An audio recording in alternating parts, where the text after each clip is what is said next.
Welcome back to the Explainer. So let's just dive right into this immediately because we are looking at something completely unparalleled in sports history today. We are breaking down the FIFA World Cup 2026.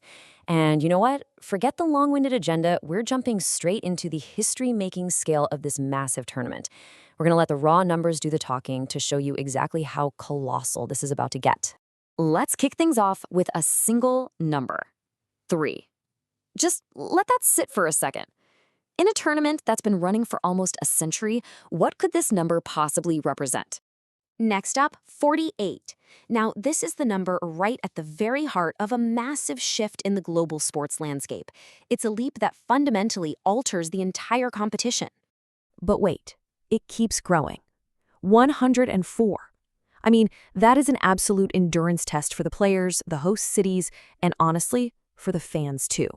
And finally, 6.5 million. So 348, 104, and 6.5 million. What does all this shock and awe math actually mean for the beautiful game? Let's decode it. Part 1, the biggest tournament ever, a continent-spanning spectacle. Remember that 3 we started with? Well, for the very first time in FIFA history, the World Cup is going to be hosted by 3 countries together: the United States, Canada, and Mexico. We've definitely seen co-hosts before, but never a tri-nation collaboration of this magnitude. This epic journey actually kicks off on June 11th, 2026, down in Mexico City. And the marathon doesn't wrap up until the grand final on July 19th in New York and New Jersey. That is a massive, and I mean massive, geographical leap. We're talking roughly 2,100 miles, or, about 3,400 kilometers, separating the opening whistle from the final trophy lift. That's nearly 6 weeks of non-stop football spanning the entire length and breadth of North America. And speaking of Mexico City, by hosting that opening match, the absolutely legendary Estadio Azteca is making history. It's becoming the very first stadium to ever host matches in 3 different World Cups: 1970, 1986, and now, right back at the center of the world in 2026. Now that unprecedented continent-wide footprint, that is exactly what makes our next massive number possible.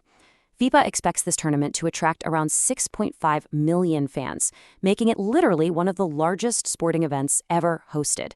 The sheer geography of the US, Canada, and Mexico is what makes this unbelievable crowd size reality. Which brings us to decoding the new format.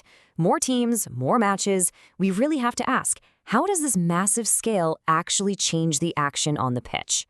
Let's break down the mechanics. Well, for decades, actually ever since 1998, we've known and loved the traditional 32-team format. But 2026, it completely shatters that baseline. Expanding to a record 48 teams and 104 matches is exactly where those staggering opening numbers come from. This jump from 32 to 48 teams officially makes 2026 the biggest World Cup in history. Naturally, if you're a fan, you might be wondering how a team actually survives a giant group stage like this without the math getting, incredibly messy. Here's how it works. Step 1, the 48 teams are split up into 12 groups of 4. Step 2, the top 2 teams from each group advance. But here's the real twist. Step 3, the 8 best third-place teams will also sneak into the knockouts. It completely rewrites the entire risk and reward strategy of the group stage.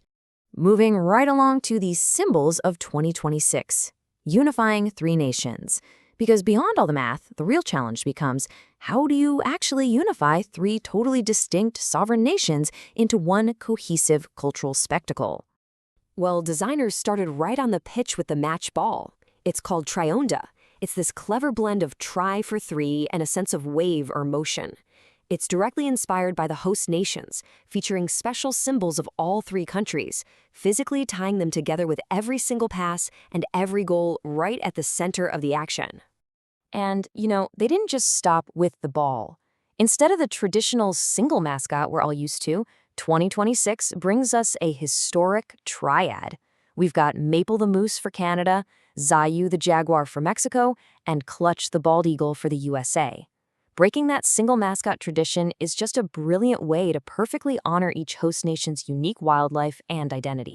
And finally, the fan debate, surprises versus scale.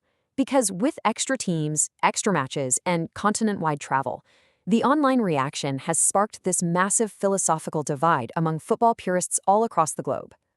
It really all boils down to this. Will 48 teams create more incredible underdog stories, or is the tournament simply getting too bloated? Fans are completely divided on this right now.